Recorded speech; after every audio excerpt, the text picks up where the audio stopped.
جی ظہور تفصیلات اچھے آگاہ کا کہ مرچی سبیا 9 محرم حرام درگتہ سیکیورٹی چیچے انتظامات اور جلوس نہ کدی برآمد بھی تھے۔ بہت شکریہ جی۔ دیگر شہروں کی طرح سبی میں بھی آج 9 محرم الحرام کا ماتمی جلوس مرکزی امام بارگاہ حسینیہ سے شام 8 بجے برآمد ہوگا۔ جلوس جو ہے اپنے روایتی راستوں گنپت رائے روڈ، مسجد روڈ، جوہر روڈ، چاندری چوک سے ہوتا ہوا دوبارہ مرکزی امام بارگاہ حسینیہ رات گیر پہنچ کر اختتام پذیر ہو جائے گا۔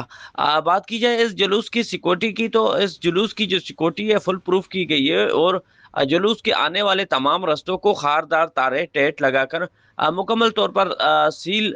کرنے کا عمل بھی شروع کر دیا گیا ہے، اور اس کے ساتھ ساتھ جو مارکیٹیں ہیں، جو مالز ہیں اور جو دکانیں ہیں، ان کو بھی مکمل طور پر جو اسکین کر کے سیل کیا جا رہا ہے۔ اور اس کے علاوہ جو بلند و بانگ عمارتیں ہیں جلوس کے رستوں میں آنے والی، وہاں پر جو ہے سنیپر تعینات کیے گئے، اور اس کے ساتھ ساتھ جو ہے سیف سٹی کیمروں کے تھرو بھی اس جلوس کو مانیٹر کیا جا رہا ہے۔ جلوس میں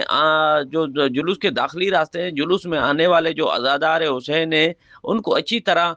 سے چیک کر کے پھر جلوس میں آنے دیا جا رہا ہے۔ اور دوسری جانب جلوس میں جو ہے سبیلوں کا بھی اہتمام کیا گیا ہے۔ جلوس میں عزادار حسین نواخانی خانی ماتم اور سینہ کپی کر کے حضرت امام حسین علیہ السلام اور ان کے گھرانے کو بھی پرسہ پیش کریں گے۔ ساتھ ہی ساتھ میں آپ کو یہ بتا چلوں کہ سبی بر میں بھی جو ہے 9 محرم اور 10 محرم کو جو ہے موبائل نیٹ ورک جو ہے بند کر دیے گئے ہیں، اور آج 9 محرم الحرام کے موقع پر بھی جو ہے سبی بر میں جو ہے موبائل نیٹ ورک مکمل طور پر بند ہے۔ جی باز باز منتوار